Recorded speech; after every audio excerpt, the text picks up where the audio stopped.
Hello Internet, welcome back to Life of Keepers Prologue. We're on episode 2. We just checked out the game in the last episode, and I'm not feeling super confident in our abilities, but we're here at week 10 with another encounter. We can either face adventurers or veterans. We're going to go with adventurers because I am very new and still don't fully understand things. So, we also have some of our monsters out of our ability here. Or rather, they can't be recruited for these combats. Yet another barbarian, tough guy with low morale. Pretty balanced guy here, has a lot of health. Seems to be able to remove status effects. And then we have a magician who does fire damage. Now, as we learned in our last episode, fire damage hurts us quite a bit because we have some monsters with low fire resistance. Specifically, the Yeti, for instance. So if we put him in, he acts after the firecaster. What spot does you hit all enemies with your fire attack? Yeah, it's going to be a problem no matter what we do. What we can do is pull him out, put this guy in front. He's a little bit tougher. You're also very weak to fire? Come on, man. What are you doing? You're the only one who can tank fire damage, but your HP is so low that the guy up front is just going to murder you. Okay, put him up front. He has a lot of health. Maybe he'll survive. Put you in the middle, I guess. Put you in the back. Yeah, not good for us. Okay, at that point, they'll have taken some health, but not a lot of morale damage. So I think we go outright physical damage. Applies bleeding.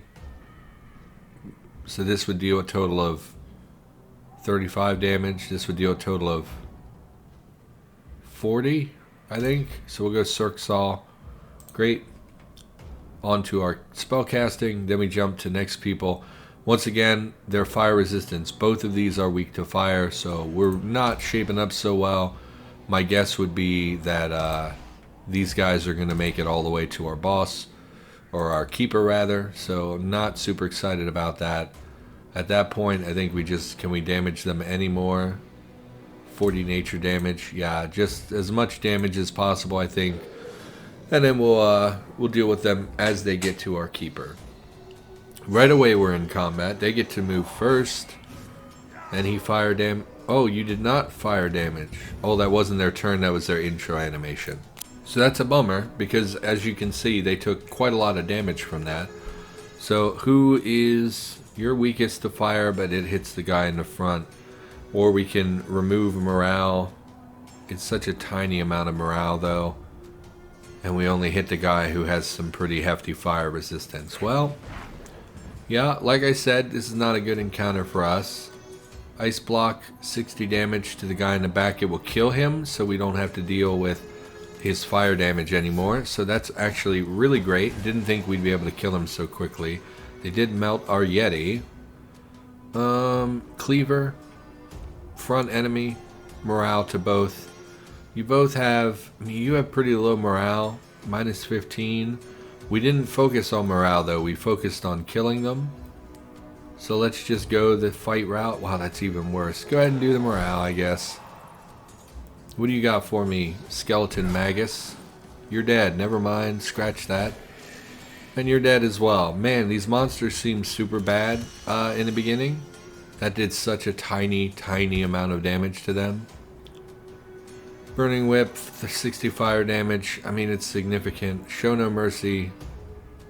I think we want to enrage the next combat. Minus 8 morale. Taken from attacks and traps. Just enrage the next group so they'll be a little bit better off in this fight. Now on the plus side, we have 3 creatures, they have 2. But you know, these are mostly damage creatures. So go ahead and poison him. Who goes next? This guy, Wraith. Spectral Wave. 40 air damage, applies morale debuff. Or 30 morale to both. No, to the front guy. Yeah, let's try to get this barbarian out of here. If we can demoralize him and get him out of here, that's great. Nightmare, 18 air damage, 15 morale, 30 air, applies bleed. But it applies to the front enemy. Yeah, let's morale. He'll be taking morale damage over time as well, so I think he's going to flee next turn because he's demoralized. Pretty much every hit they get, though, kills one of our guys, which is a super downer. Okay, so we can scare, which will cause him to flee. We can hurt this one and demoralize this one. What do you do? Yeah, so he can kill him. You're next. So he'll kill him. So let's go ahead and demoralize the one in the back. Or rather, he'll scare him away. It's not going to kill him. And we're going to Nightmare to spook off the old barbarian. Run away, you coward. Great. And we only have one enemy to contend with. And it looks like she's not going to make it to the next area. Morale seems to be the way to go here. And because she's losing morale over time, she may run off this turn. Yep. So actually went way better than I expected. Once we were able to deal with the guy who's got, fire damage. What does this symbol mean? Flame Eater. It obviously means something.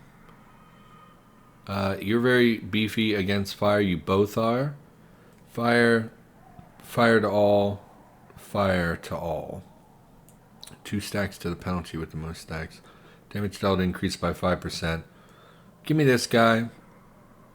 I like the look of him. He has a little bit more health. Like a fire elemental. Give me him. Okay. We have like no gold, really, so we can't do either of these. An opportunity to send one of your employees to an intensive training course. Okay. Presumably we just don't have enough people available to do that. I don't know. Maybe it requires gold as well. Event. Lucky me, you placed a bet on a boar racing game during lunch break. The one you chose finished first, and you won the jackpot. Yeah! 300 gold, pretty great. Alchemist lets us transmute materials, which we still haven't done, but I think give me the random event. The lab assistant bought some brand new equipment without asking for permission. On top of that, he is now asking for further funds that were not planned in the initial budget. See, and we talked about this in the previous episode, I do wish mousing over this gave me some indicator of what I'm going to get out of this. So if I hand this guy gold, am I getting nothing? Is he just going to say thanks, boss, and then run away for 4 weeks? If we fire him, are there negative consequences attached to that? I just don't know. So we'll pay him, and we got apparently nothing from that. So that's a little frustrating to not have any idea. So we can either go on a business trip, which would send off one of our employees, which we don't want to do. Or we can plunder, send 3 volunteers to plunder the place of your choice. Yeah, but we have an encounter right after this, and we only have 7. So I think sending off 3 of 7 guys is probably a bad decision. So let's send 1 guy on the business trip. Basically, we get paid for this, but we lose that particular person for this duration. And you'll see if we send the guy we just picked up, the fire elemental, it says Shannis is his name, I'm guessing. But he's a ghost and his name is Wraith. There's no way that's coincidental. If we send this guy, we will get 137 gold as well as traps dealing 20% additional damage and morale. Which seems real good, but it'll be 12 weeks until we reap the benefits of that. And we just hired him because we thought he would be beneficial for us. We've been encountering a lot of fire enemies. Go ahead and send him, I guess. And we have more adventurers, so we jump into another combat encounter. We're in the prep phase. See who we're dealing with this time around. Not a barbarian for once. Oh, they're all level 2, which is concerning. You have so much health. Oh, he is a berserker. He's not a barbarian, he's a berserker. Okay, frontline applies enrage to all heroes. 50% chance to apply stunned. They seem way stronger than the last couple of people. She deals ice damage, but he deals fire damage.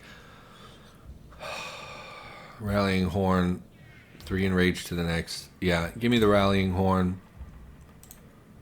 Then in combat, man, why do we have 8? Oh, so time must have passed, so we have our people all available again. I think hitting the barbarian early, the berserker early with morale damage is probably the best thing we can do. Alternatively, we can try to tank this guy, but because he's in the middle, we don't have a lot of effects that would hit him.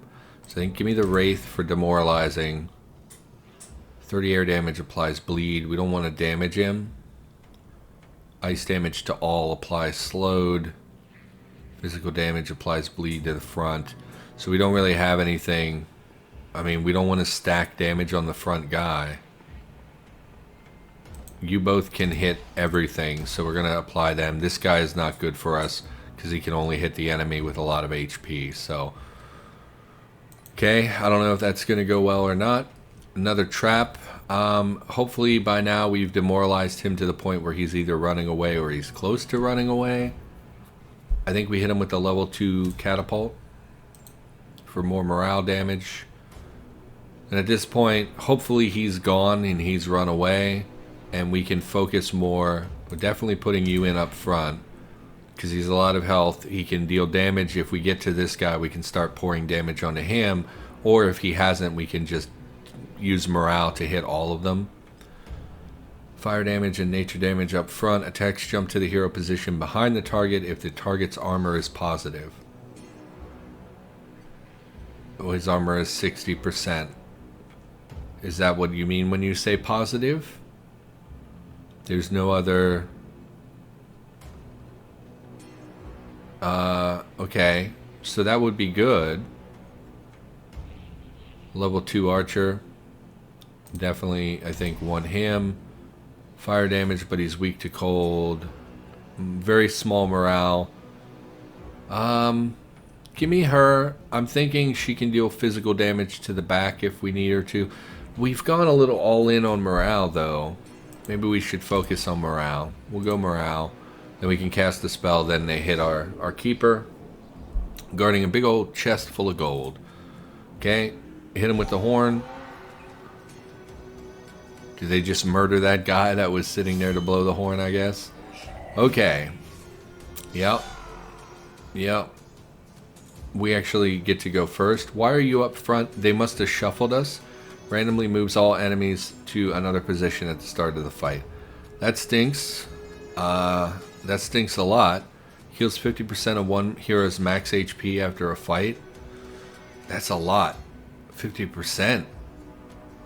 Okay. 30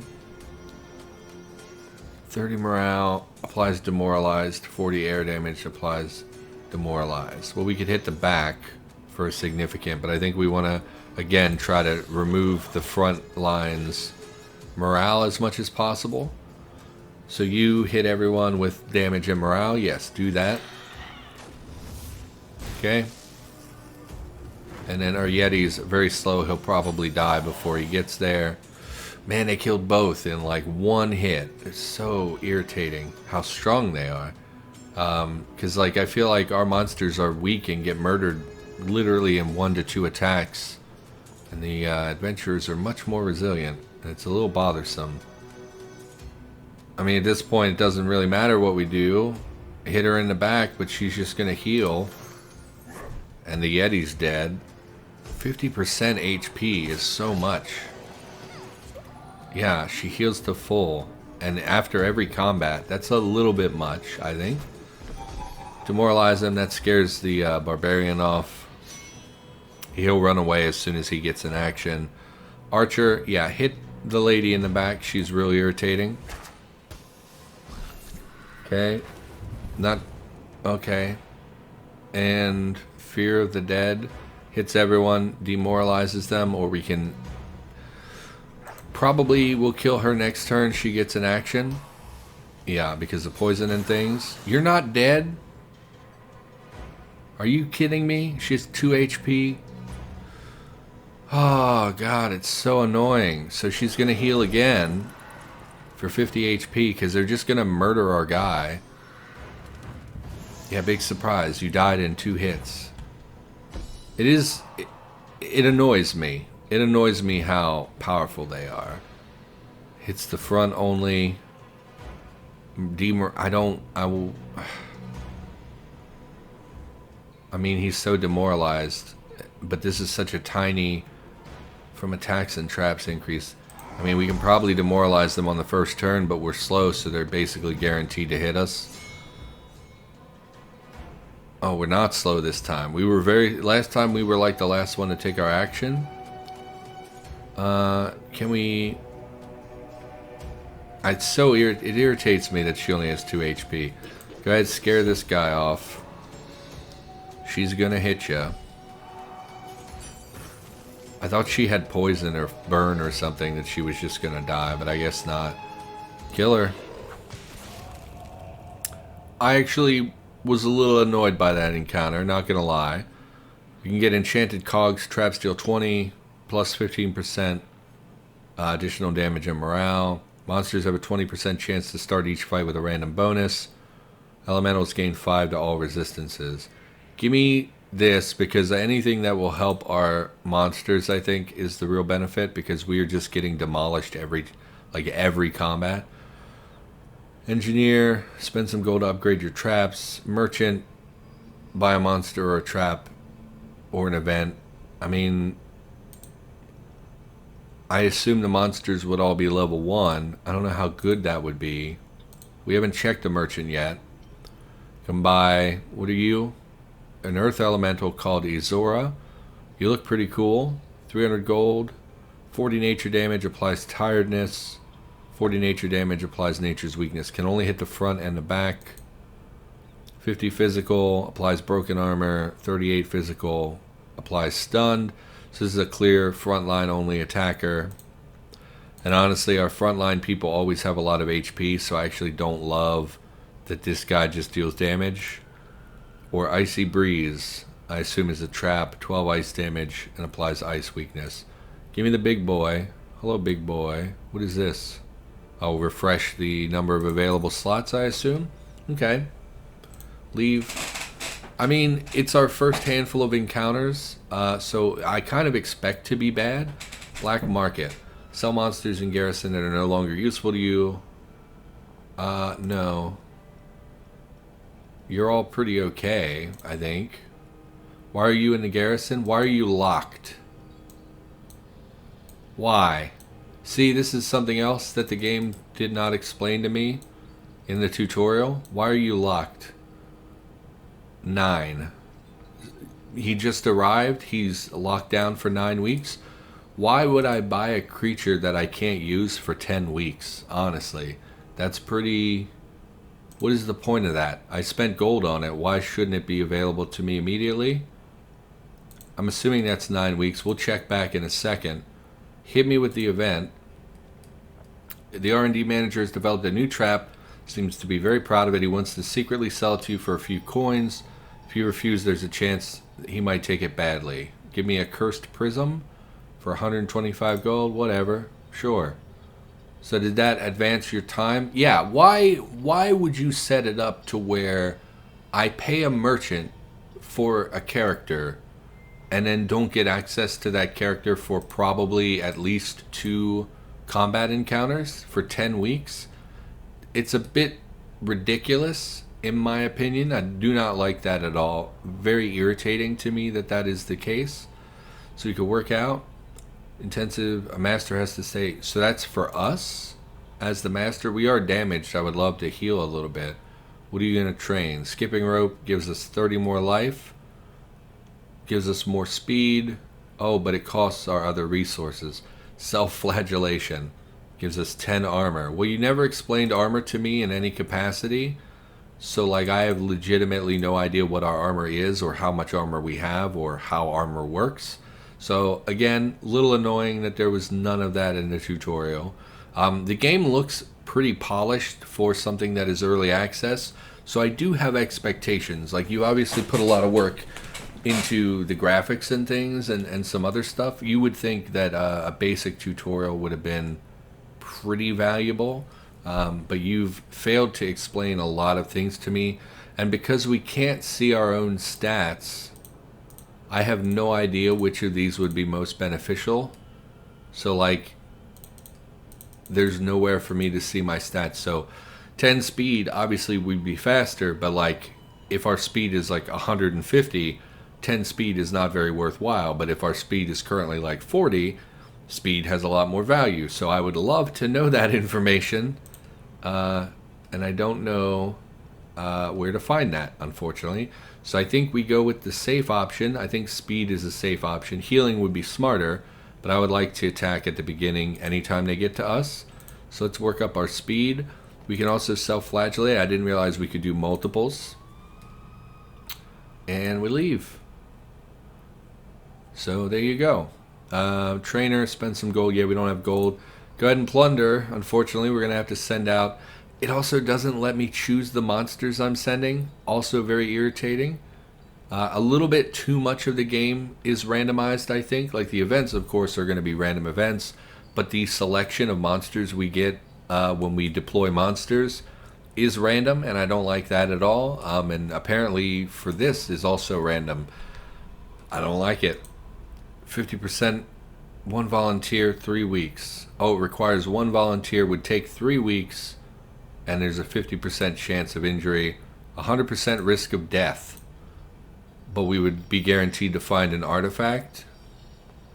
I mean, you're not doing a lot for me, Goblin Man.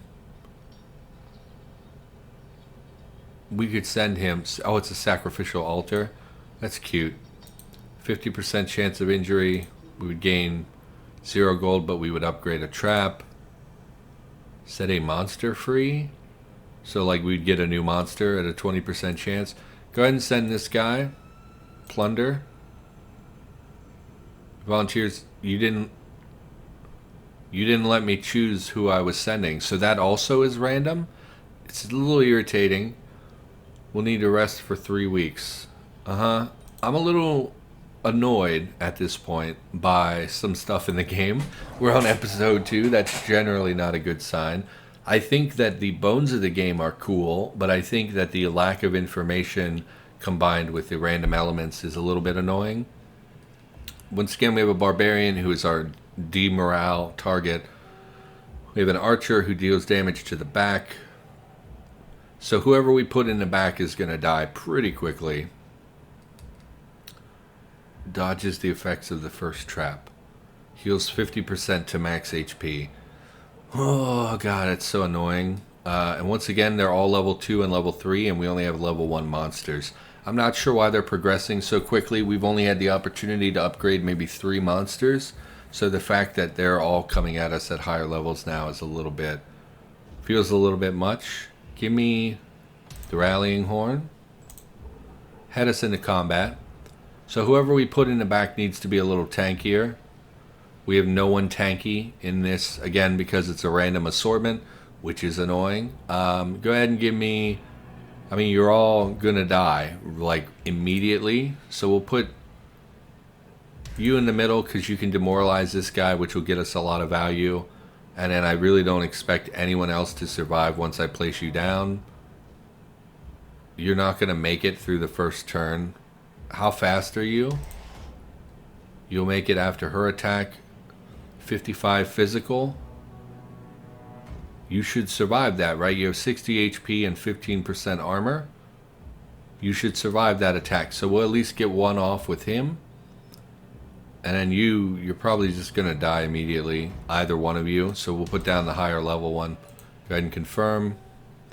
Place a trap. Well, at this point, you should probably be pretty demoralized, but possibly dead at this point. You might have run away at this point. So I think we would want just to hit all of them, probably. More morale debuff. I mean, it's a substantial debuff. Go ahead and hit me with the... Yeah, we get a spell. Okay. At this point, you should be gone or very nearly gone. These two attack the back enemy. So we'll put the beefy guy in the back. Do you do fire or anything? Physical and nature. How resistant are you? Good nature resistance, good armor. We'll put you in the back. You hit front or back for quite a lot. We'll put you in the middle. You're pretty tanky, though. We'll put you up front just in case this guy's not gone. And then we would really like someone who had a little bit of morale. Well, I guess you do, in case he needs to be bumped a little bit more towards running away. And then I think we want this guy in the middle. Look at those big boys, okay? And then, of course, we have our keeper. All right, let's give this a shot. I like roguelites. Roguelites tend to have random effects, of course, random events and things like that. And for the most part, that is fine, but sometimes the player should have control over random things like which enemies appear in that list should be up to me, I think. So we want to demoralize, and then you're going to die this turn most likely. And then we'll see about you. Probably also want to scare him as much as possible. And once we get him away, we can pretty easily kill these two with actual damage. Poison arrow, nature damage. Yeah, hit me with the poison arrow on the back. Really need to kill him this turn, or no, she'll heal herself probably. She can't heal his morale. Yeah, okay. So he should run away after the catapult. Yep. And then we're in a good position to attack these two ladies with our next combat. Oh, that's right, we get to cast a spell. 60 fire damage to the front, 3 enrage to the next group, or intimidate. Such a minimal effect. Go ahead and whip her. Whoosh. Good animation, good effects, things like that. I think that the monsters and adventurers look great, and presumably only get cooler over time. Like I imagine the adventurers will start coming with more and more materials as we progress. Yeah, hit her as hard as possible. Apply slow, speed reduced by 40 to both. That does sound really good, actually. So it'll shuffle them hopefully to the bottom of the action. She's still faster than all of us. Okay. I don't think morale is worth it at this point. We just want to hit him. She'll probably die next turn to bleed and fire damage. And then Quagmire or Flint Shards. I think we need to start working on the one in the back. Go ahead and work on the one in the back, because I highly doubt they're going to be able to kill us this turn. I kind of think we can actually kill them all in this combat. You don't vanish or anything. I mean, that makes sense. Most video games have you vanish after something like that. 60 ice damage, 18 in slow. Hit her as hard as you can. She's not going to make it to our boss. Go ahead and cleave. And you should be able to finish her off because she's now weak to nature. Pretty good. Went pretty well for the most part. You've successfully protected the treasure. We got 83 gold, 6 tears, and 15 blood. We also can upgrade our power, but it's never... here we can see our stats. We have 90 speed, 80 power. I really wish that was available from the main screen. You can get another furnace, which is pretty low, or we can up our enslavement ability, which will deal the same amount of damage, but it will increase the duration of the bleed effect, and they will lose 20 life on the next turn. Okay. I mean, that does seem very good. I think, though, raw power probably translates to more damage on every attack. It's a 10% increase to our power, or 25% increase to the bleed damage from this spell. But we may want to cast something else. I think power is just safer because it would apply to everything. We'll get rid of it. Does that change our numbers? 24 air damage, 80 physical. It didn't change anything. Maybe it does, and it just didn't show it on that screen. Oh, but of course we can't view any of that, so never mind. I guess I can't find out. A little annoying, certain aspects of things. 3 volunteers to plunder the place of your choice. Yeah, I don't love that because I have no control over who goes, unless I misunderstood it. We can just get a random event. Give me a random event. Some of your employees have started a strike. They're asking for a risk premium and are threatening to carry on for 3 weeks if they don't get what they want. I mean, we can probably survive 3 weeks. I wish I could view the calendar, because I think 3 weeks we probably won't have another encounter.